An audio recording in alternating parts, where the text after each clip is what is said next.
Gente, vou pedir para a nossa Mariana Vaz me colocar aqui imagens ao vivo ali da região da faixa de Gaza. São 11 horas e 35 minutos. Essa região é uma região de um hospital.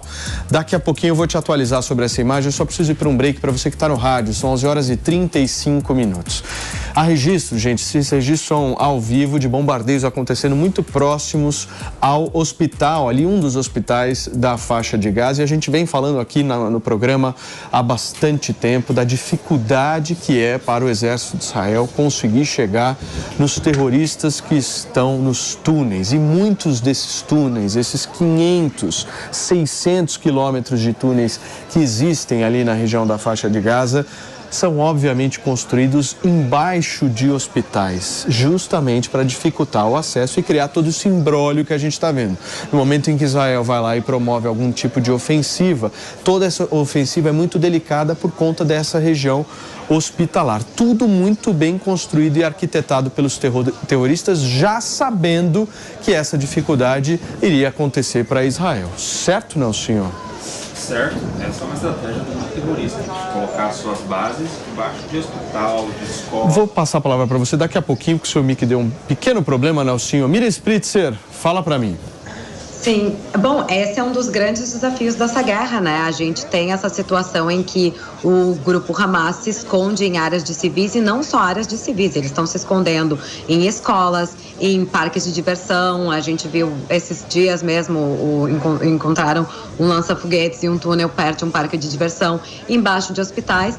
E é claro que, vamos combinar, né, gente? A gente fala das fatalidades de guerra, casualidades de guerra, e Israel não tem intenção de atingir o civil palestino que está em Gaza, mas é muito complicado tu conseguir retirar esse grupo terrorista no momento que eles se escondem em lugares extremamente, extremamente importantes, como um hospital. Como é que tu vai conseguir tirar um grupo de terroristas que está escondido embaixo de um hospital, considerando ali que tem pacientes, médicos, enfermeiros, todos em cima, e não se deve, atacar um hospital. Então, é uma situação muito impossível aí para o exército de Israel, e também que quando eles vão entrar nesses túneis, além dos reféns que eles também têm que levar em consideração, que não pode simplesmente explodir tudo, eles põem a risco a vida deles, sim, dos próprios soldados. Então, a incursão terrestre é uma opção que Israel tenta evitar ao máximo, exatamente para não colocar em risco seus soldados.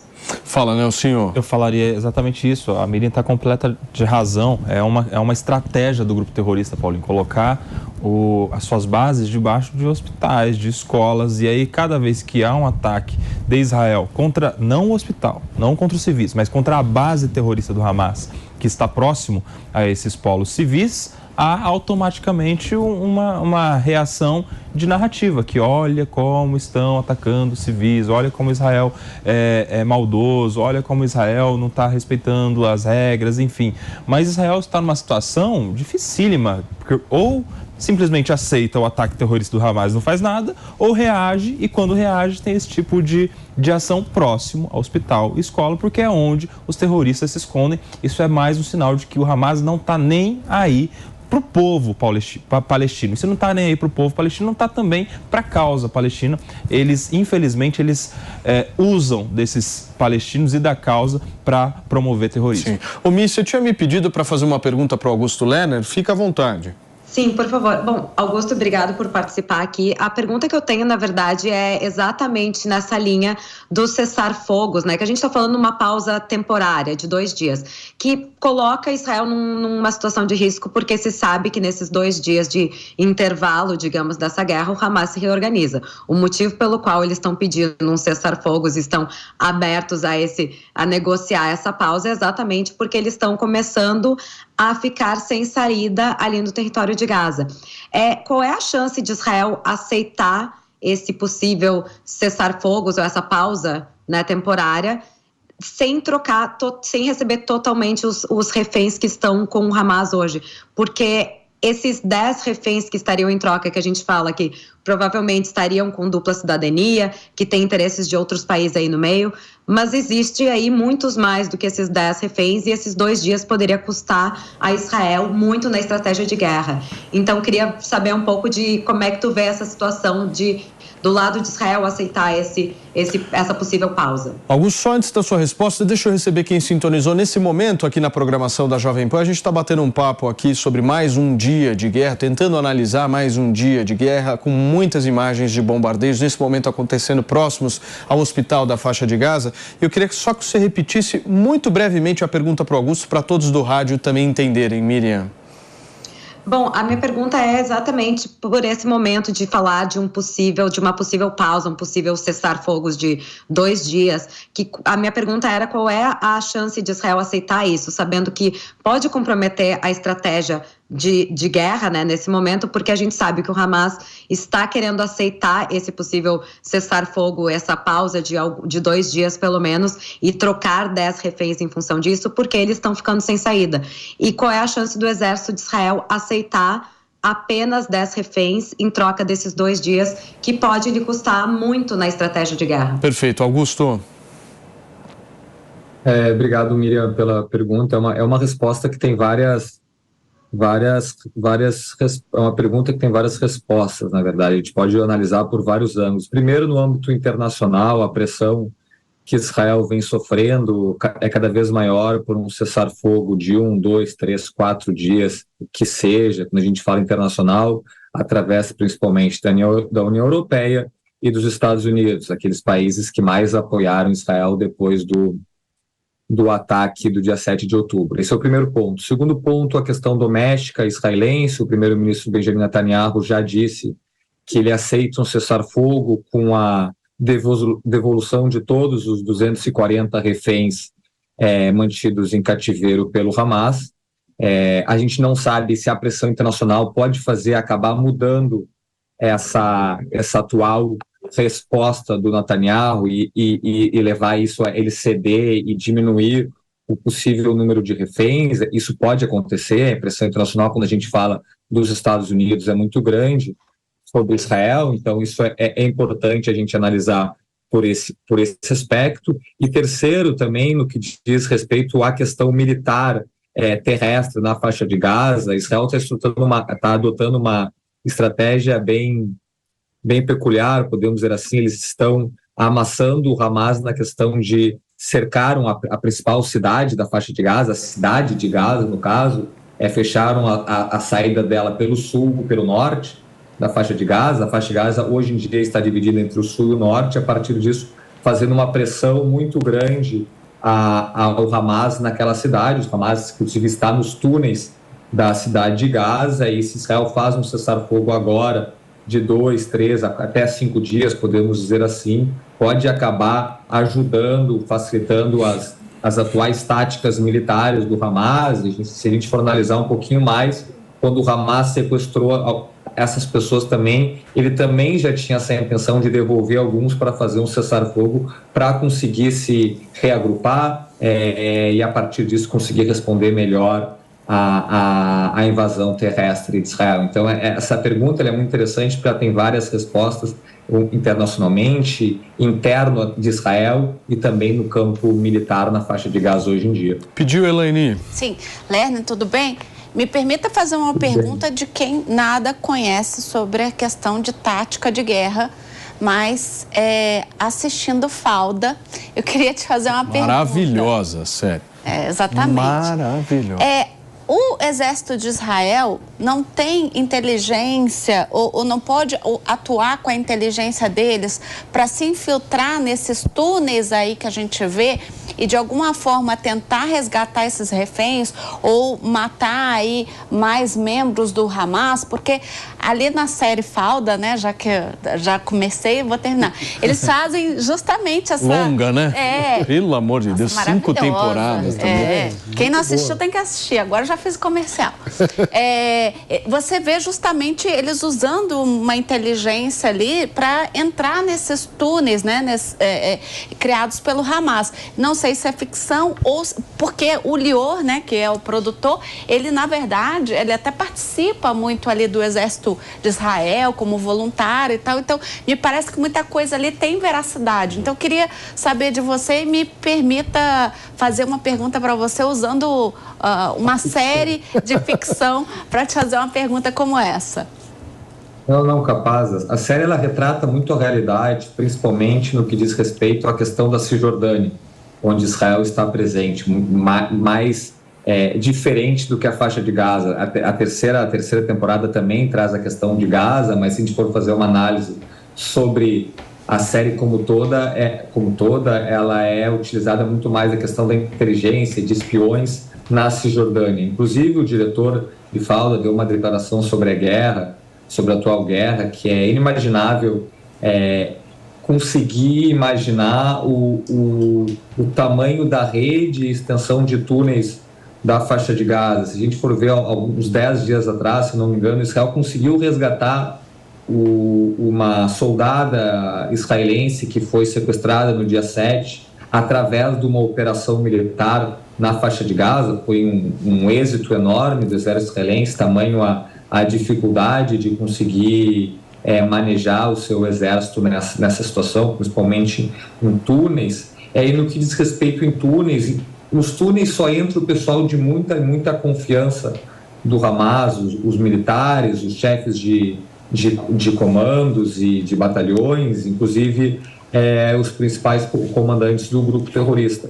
Então, a partir disso, tu ter espiões infiltrados da inteligência israelense dentro desses túneis é uma questão mais difícil e mais complexa de fazer uma operação de inteligência, mas a gente vê Israel atuando sim nesse desdobramento dessa questão de inteligência dos túneis. É o que a gente viu nesse resgate dessa soldada. A gente não sabe exatamente como que foi o resgate, não foi divulgado por causa de segurança internacional, para não dar pistas e importantes mensagens de como Israel atuou, inclusive para o grupo terrorista Hamas, mas é sim uma questão que Israel está abordando, mas é muito difícil no que diz respeito à questão dos túneis ter espiões israelenses lá dentro. Agora, já que a Elaine falou da série Fauda, né, Miriam Spritzer, é uma série que vale a pena ser vista, e principalmente aquelas pessoas que querem entender um pouco mais o conflito com o Hamas, como é que é esse relacionamento do Hamas com Israel. É uma série sensacional, longa, de 5 temporadas, se eu não estou enganado. 4, cada temporada com 12 capítulos. Então, acho que a quinta vai ser lançada agora, não é?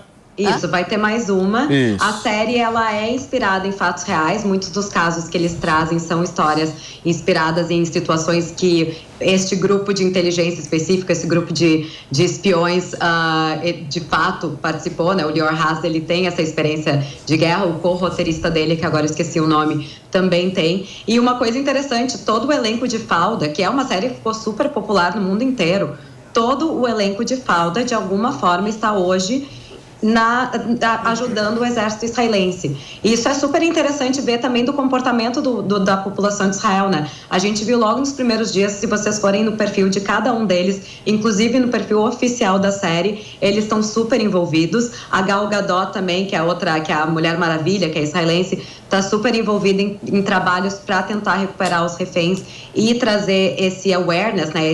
Essa noção do aumento do antissemitismo, porque no caso ela está em Los Angeles, mas é interessante ver o engajamento deles com a própria causa, né? E no caso do elenco de Fauda, literalmente está no fronte de guerra. E outra série que fica a dica também para quem quer saber um pouquinho mais do conflito é o Valley of Tears, que está na HBO Max, que é uma série também sobre a guerra do Yom Kippur, que é só uma temporada, acho que são 10 episódios também, é uma série super boa. Não. Eu só ia fazer um comentário que a moça que eu falei aqui no início do programa, que nós conversamos ontem, a brasileira, né, que já prestou serviço para o exército israelense na área de inteligência, ela falou uma coisa que me deixou curiosa. Ela disse que mulheres não entram no território inimigo, ali na faixa de Gaza, não entram aonde está o Hamas, justamente para proteger a mulher, porque eles são capazes de tudo contra uma mulher, né? Mas no Falda, né, já que a gente estava aqui, eu e a Miriam tricotando Falda com você, no Falda a gente vê aquela atriz entrando junto ali com os homens, inclusive tem um episódio, não vou dar spoiler. Mas ela de fato o Paulo não chegou nesse episódio. Pô, não vou dar spoiler. Não vou assistir mais. Não vou dar spoiler. A personagem entra na Cisjordânia, em Ramallah. Em Gaza. Não em Gaza, então, outra, inclusive, tem mulheres que trabalham nos checkpoints de fronteira com a Cisjordânia, não necessariamente com a faixa de Gaza, mas realmente é uma coisa que para a mulher é extremamente perigoso. E é interessante, né, porque as mulheres servem no exército, a gente vê elas soldadas como todos os homens soldados ali e espiãs também. Sim. Gente, deixa eu me despedir aqui do Augusto Lerner. Augusto, obrigado, viu, meu amigo, pela sua participação aqui na programação da Jovem Pan, mais uma vez, sempre aceitando os nossos convites aqui. Valeu. Muito obrigado, Paulo. Boa tarde a todos. Valeu, um abração para você. Agora, gente, vamos voltar na questão da resolução diplomática ou não, da solução diplomática ou não. Vocês acham que existe alguma viabilidade nesse momento da gente ver algum tipo de solução diplomática? E qual seria? A gente viu uma tentativa importante essa semana pelo secretário norte-americano, né, o Antony Blinken, que foi inclusive até a Cisjordânia se encontrar com a autoridade palestina, com Mahmoud Abbas, e também com o representante da Turquia, que são dois entes estratégicos relevantes, né, na autoridade palestina. Total. Porque naturalmente próximo dos interesses da faixa de Gaza, apesar de ser um outro território, apesar de não estar mais no poder da faixa de Gaza, desde que perdeu as eleições para o Hamas em 2006, 2007, se eu não me engano, não é isso?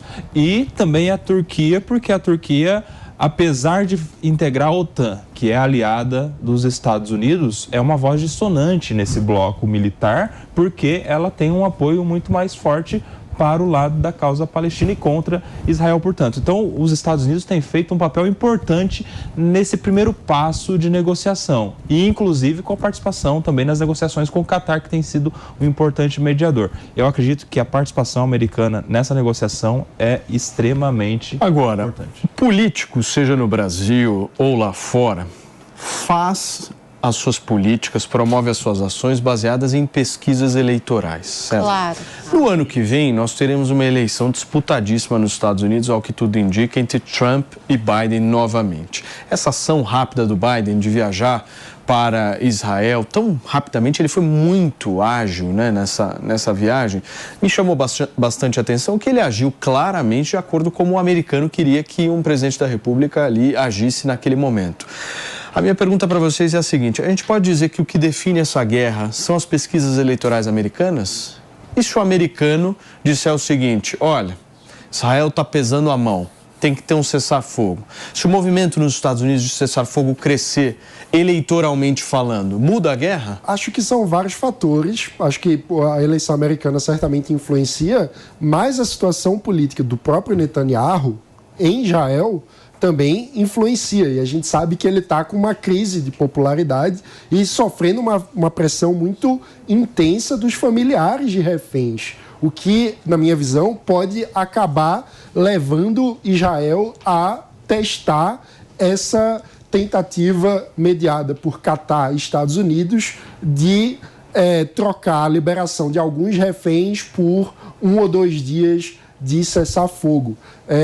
O que, claro, é algo que, do ponto de vista de o quanto que o Hamas vai cumprir com a palavra de entregar os reféns, é muito difícil de confiar. Mas, se não houver outras alternativas, eu diria que o Netanyahu vai ter que sinalizar para o público interno que está tentando algo para resgatar os reféns, dado que a pressão política interna é muito forte também.